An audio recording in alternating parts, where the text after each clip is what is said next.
Wow, it's been a while since I've done a traditional gaming commentary on the channel, but better late than never, I suppose. Anyways, today I want to talk about what exactly the future of gaming is, whether it be games, consoles, PC, business practices, all these things. But with that being said, let's get into it. So first off, I want to talk about, that's right, the 10th generation of consoles. And yes, I know that we're barely into the 9th generation of consoles, considering the Nintendo Switch is technically the only 9th generation console out so far, but still, I want to talk about the 10th gen considering how much I've talked about the 9th gen. Not only that, but considering there's something about the 10th generation that interests me, and that is it ever going to happen? When it comes to Microsoft, they're saying that traditional console generations are dead, and from this point onwards, they're going to stick with mid-generation console upgrades. Sony, on the other hand, is sticking with the traditional console generation by planning to release a PlayStation 5 within the near future. Nintendo, on the other hand, we really don't know, they're kind of off doing their own thing, but that logic could easily be applied to Microsoft and Sony also. And this is why I can't help but wonder about what exactly this means for the future of console generations, especially the 10th generation. If all three competitors are off doing their own things, then what does this mean for console competition? Especially with Atari planning to release the Atari box, a console that we barely know a thing about. And in that case, you would have 4 different consoles on the market at once, which could easily lead to a multitude of problems. And there's a lot of reasons as to why. For starters, what exactly would this mean for the average consumer? Because as we all know, usually consumers buy at most 2 consoles. So if you now have 4 different consoles on the market at once, then where exactly would the consumer go to? Would they even be interested in buying a 3rd console, let alone a 4th one, especially one that's come from a company who's gone quiet for nearly 20 years, only to then release a brand new console that's being fan-funded? Not only that, but what exactly does Atari even plan to do with this console? Are they going to do something similar to Microsoft? Something similar to Sony? Something similar to Nintendo? Maybe something completely different from all of them? And when exactly would this console even release? In the middle of nowhere? And let's say that mid-console generations stay with Microsoft and Sony both, and then out of nowhere you have a brand new console which we have barely information about? Wouldn't that mean maybe possibly thousands of dollars a year, all based purely on console purchases? Again, how would the average consumer even react to this and feel about this? And once again, Atari, a company who has gone nearly bankrupt several times over the last 20 years, who has not released any new consoles over the last 20 years, comes out of nowhere with a brand new console that they want to do that's supposed to be fan-funded by us on Kickstarter? Doesn't that sound kind of suspicious? How would you guys feel about a 4th console on the market? Would you consider it a good thing? A bad thing? Let me know, I'd be interested in knowing your thoughts. But with that being said, let's move on to PC.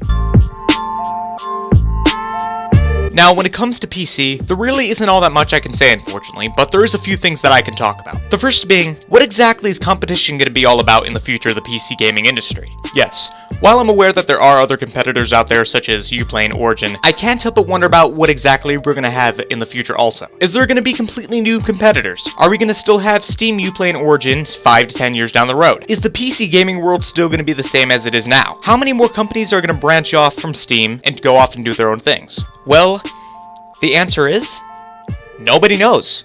And the reason why is because the gaming industry is so completely unpredictable that you can't ever give a definitive answer or an estimate as to what's going to happen next. Not even a year down the road you can tell what's going to happen because, again, everything's so unpredictable. So really, until something does happen, all we can do is just sit back and wonder about that thing. Now, at this point of the video, I'd imagine that at least a few of you are wondering what exactly the point of what I'm talking about is. Obviously, anyone could easily say that what I just told you is completely obvious and there's no point in doing it. Well, watch until the end and it'll all make sense. Now, for this part of the video, I want to split it up into 4 different parts. First, I want to talk about PC and console exclusives, then free-to-play titles, then game delays, and then finally, game patches. So when it comes down to console and PC exclusives, I could see this going either way. I could see exclusives staying the way that they are now, but at the same time, I think it's possible that exclusives could go down the route of being gone completely in the future. And I can see this as something that's either good or bad. I can see it as something that's good because it allows everyone to play every single game, but I can also see it as something that's bad because it takes away the purpose of buying multiple systems to begin with. What's the point of having multiple consoles and or PC if you can buy every single game on every single platform? Next up, free-to-play.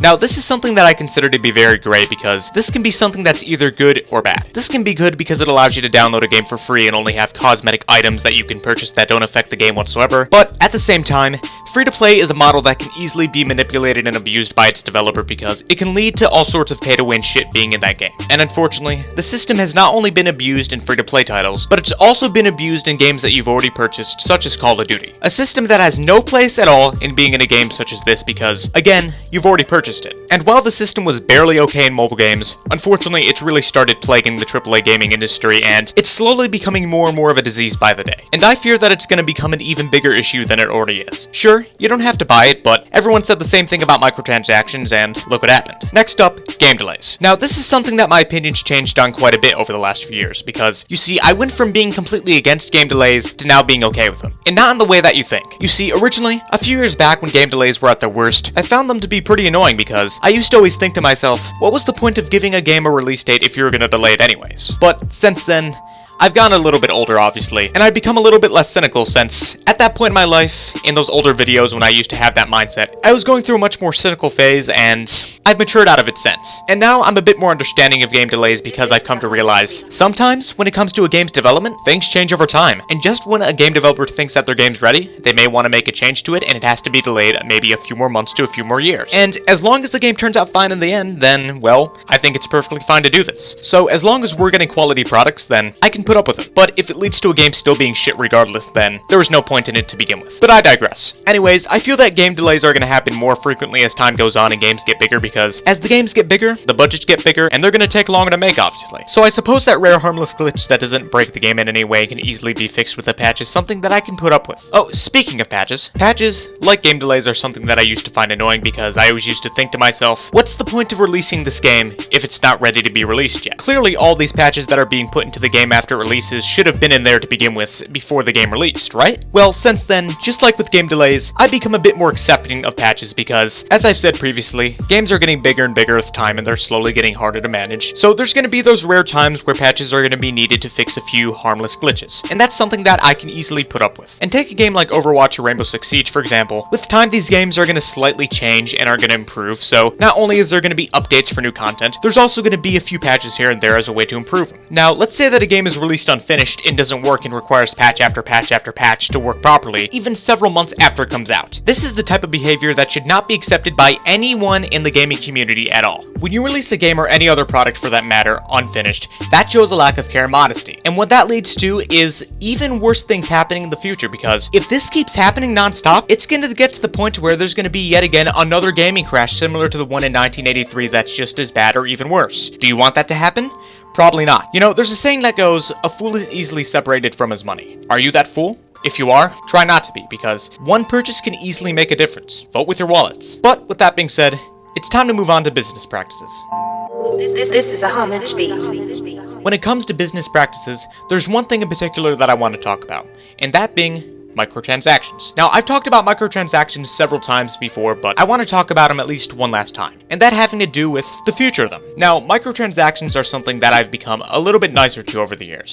While I still hate them, there is a part of me that is okay with them in certain circumstances. This having to do with AAA titles. As we all know, a lot of newer AAA games have used microtransactions in a very cosmetic manner, to the point where they replace paid DLC altogether. And in that regard, I'm fine with them, because if we're getting a full game that we paid $60 for, free DLC, all because of cosmetic only microtransactions that we can directly purchase, then I can put up with them. Sure, it sucks that they're there, but developers have to make up for lost money somehow, and cosmetic microtransactions is the best way to do it, because again, it gives us free DLC, so in a weird way, it's a win-win situation for everyone. And yes, I can also put up with RNG systems as long as it means that we're going to get free DLC in return. This also means no season passes, so that's even better in my opinion. So, now that we've gotten to the end of the video, you're most likely still wondering, what exactly was the point of it if I really didn't give any sort of definitive answers at all for anything that I talked about? Well, the point of it was to discuss things. I wanted to discuss what exactly I see as the future of gaming, and everything that I've talked about into this video up to this point is exactly what I see happening. And now, I want to see what exactly you have to say. What do you think about everything that I've talked about in this video? Do you agree with me? Do you disagree with me? I want to see some discussions because I'm interested in seeing your thoughts. But with that being said, that's all I had to say. I hope you enjoyed this video. If so, then make sure to like, comment, favorite, and subscribe. If you're on VidMe, make sure to comment and upvote. And if you want to stay up to date with me, make sure to follow me on Twitter. And finally, if you wouldn't mind, could you maybe share this video with a few extra friends? I really want to hit 500 subscribers and finally get past that milestone. But that's it. See you next time.